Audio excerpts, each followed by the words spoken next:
Bonjour à tous, nous rattaquons une nouvelle semaine avec des tours de plaine par vidéo.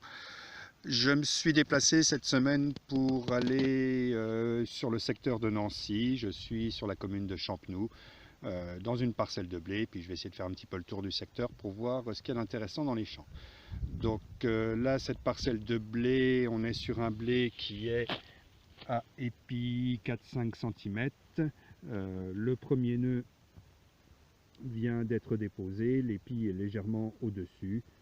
Voilà, un blé tout à fait normal. Rien à signaler côté sanitaire dans cette parcelle, pas de septoriose, pas de maladie, plutôt un blé qui est en bon état. On est sur une parcelle qui est en blanche terre et on voit quand même par contre les ronds de blanche terre où le blé a un petit peu de mal à se développer.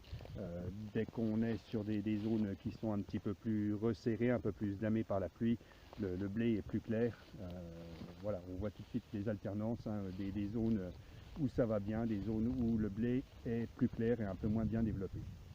Mais rien à signaler sur cette parcelle, tout va bien. Bon, sur les parcelles de blé que j'ai croisées, c'est à peu près la situation normale. On se retrouve sur la parcelle de blé qu'on a vue là, les 15 jours précédents.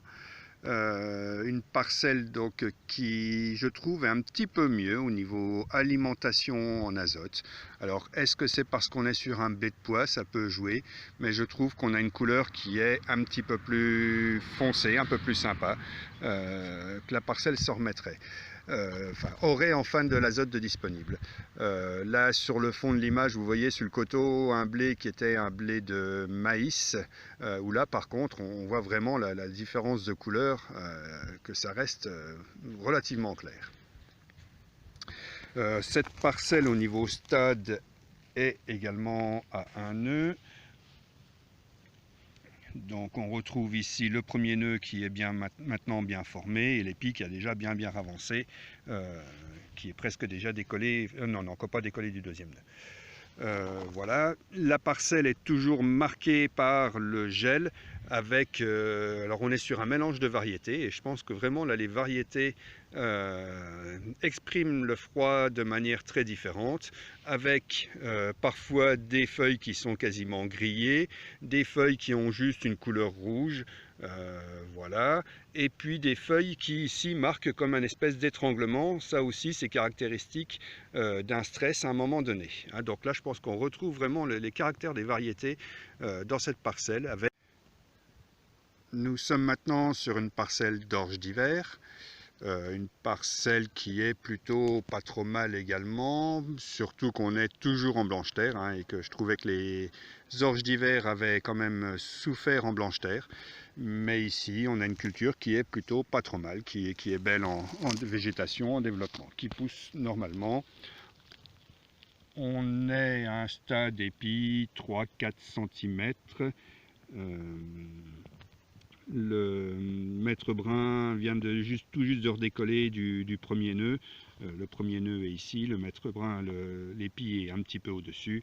Donc on n'est encore pas tout à fait au stade épi 1 cm. On va y arriver, au stade 1 nœud, on va y arriver d'ici quelques jours. Par contre, un état sanitaire de la végétation qui est moins propre que ce que j'ai vu dans d'autres parcelles.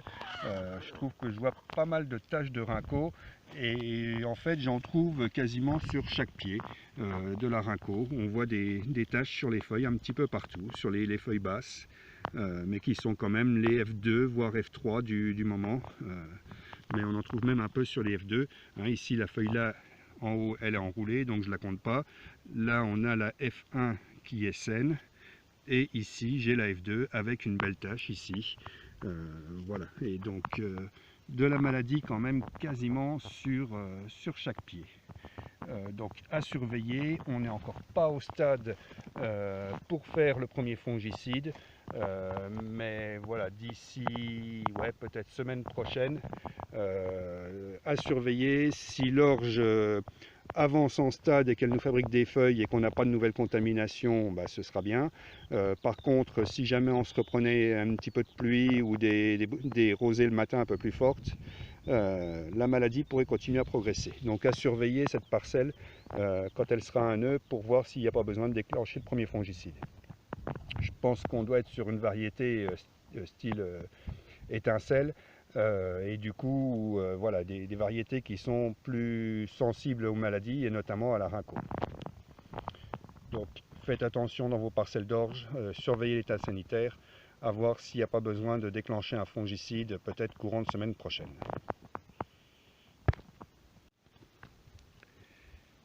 Une autre parcelle d'orge, toujours dans le même secteur, mais que je trouve encore plus touchée par la maladie. Là vraiment on voit, dès qu'on écarte la végétation, hein, la rinco elle est vraiment très présente. Elle est un petit peu plus avancée en stade. Là on se rapproche du stade 1 nœud.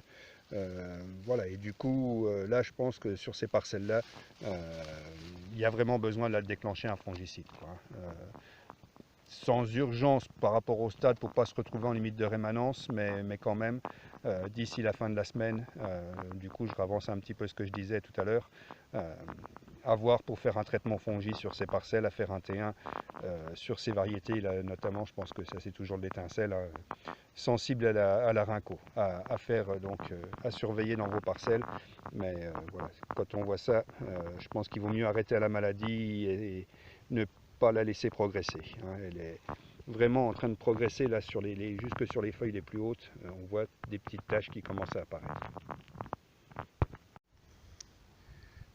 Petit coup d'œil sur la parcelle d'orge d'hiver qu'on suit depuis 15 jours. On a une végétation qui est bien active, une couleur de végétation je trouve qui n'est pas très foncée, hein. L'azote a toujours du mal à quand même vraiment à faire effet sur les apports qui ont été faits après la pluie. Rien à signaler au niveau des maladies, pas de maladie du tout, et je parle de maladie parce que là on est quasiment au stade où on pourrait éventuellement déclencher le premier traitement fongicide.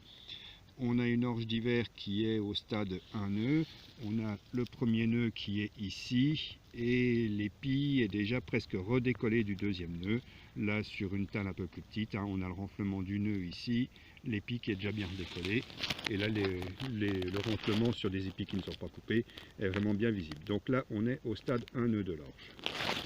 Donc pour l'instant pas de panique, hein, pas de pluie d'annoncer, donc a priori, et puis plus de rosée les matins, donc pas de risque de maladie sur cette parcelle, donc pour l'instant on ne fait rien, on attend. Nous changeons légèrement de secteur pour aller voir une parcelle de colza. Nous sommes maintenant entre la Neuvelotte et l'Être-sous-Amance, dans une parcelle de colza qui est au stade F1, qui est début floraison. 50% des plantes ont au moins une fleur ouverte, donc on est au stade F1. Donc voilà, point de vue pression insectes, pas mal de méligettes dans les boutons floraux. Là j'ai fait un comptage, on est en moyenne à 7 méligettes par pied. Donc voilà, ça fait quand même pas mal de monde dans toutes les fleurs, sans pour autant qu'on trouve pour l'instant beaucoup de dégâts. Je pense que les méligettes est là seulement qui redeviennent actifs cet après-midi, peut-être déjà hier, mais pas trop de dégâts pour l'instant. On ne voit pas de boutons floraux qui soient complètement fichus, qui ne feront pas de silique. On trouve dans la parcelle là, plusieurs pieds qui sont tordus, qui sont, je pense, à la fois une conséquence du froid, du gel qu'on a eu, mais également aussi sur ces pieds tordus, de pression insecte, de charançons qui sont venus piquer dans les hampes principales, alors plutôt assez haut. On retrouve ici quelques traces de piqûres et puis de larves de charançon de la tige, mais plutôt assez haut. Donc voilà, pas spécialement de conséquences, si ce n'est que les hampes principales sont parfois un petit peu tordues, mais voilà, pas de grosses conséquences. Petit point sur la parcelle de colza que vous aviez vu les 2 semaines précédentes. une parcelle qui a bien poussé, qui a profité un petit peu là, des températures douces de ce week-end, et on se retrouve avec un colza qui est quasiment à F1. On n'a encore pas tout à fait la moitié des pieds qui ont une fleur ouverte, mais on s'en rapproche. D'ici 2-3 jours, on va y être. Voilà, donc tout va bien dans ce colza. On est à une densité de méligette, là j'ai compté 2,4 méligettes par pied en moyenne, donc pas très élevé, un colza qui est en bon état sanitaire. Tout va bien, rien à faire pour l'instant dessus. Traitement fongicide qui sera à faire au mieux, au plus tôt je pense fin de semaine prochaine, hein, le temps qu'on soit au stade G1 avec les 10 premières siliques formées. Ah, au fait, c'est le bon moment pour enlever et récupérer les cuvettes que vous avez dans les champs. À partir du moment de maintenant, il n'y a plus rien à voir dans les cuvettes. Voilà, ça évitera de les passer dans la moissonneuse batteuse, sachant que les moissonneuses batteuses digèrent pas très bien les cuvettes. Une parcelle qui vient d'être semée en pois. Je cherche une parcelle d'orge de printemps, mais bon, c'est pas grave, je tombe sur une parcelle de pois. Bon, on est globalement de toute façon dans une situation à peu près similaire. Ce qu'on voit dans ces parcelles, hein, c'est des grains qui sont parfois encore intacts. Et puis juste à côté, on a un grain ici avec déjà un beau germe de plus d'1 centimètre, presque 2, et puis à nouveau des grains intacts. Donc voilà, situation qu'on retrouve dans beaucoup de parcelles. Par rapport au poids, aujourd'hui l'intervention qu'il va falloir faire, surveiller, ça va être le désherbage. N'appliquez pas des grosses doses de challenge, hein, les 3-4 litres de challenge, sur des sols qui sont secs comme aujourd'hui. En niveau efficacité, ce ne sera pas bon du tout. Voilà, donc ce serait plutôt déconseillé en termes d'efficacité. Aujourd'hui, surveillez les levées des adventices et partez plutôt sur des microdoses. Vous pouvez faire éventuellement du challenge en fractionné à 0,5 et puis si vous voyez des premières adventices levées, revenir après avec des mélanges Pro plus Basagrand 0,25 de chaque. Voilà, et puis contrôler les levées des adventices. Les poids vont lever en plusieurs fois et du coup les adventices risquent de lever aussi en plusieurs fois. Hein, les graines adventices sont dans les mêmes conditions que les graines de pois, donc on va avoir des stades vraiment très différents. Ainsi se termine ce 3e tour de plaine. Voilà, j'espère que cette vidéo vous satisfera comme les précédentes. J'ai franchement eu des très bons retours, je suis très content. Merci beaucoup à tous. Un petit salut à Francis et un petit coucou Rémi. Voilà, j'espère que cette vidéo vous trouvera tous en pleine forme. À bientôt.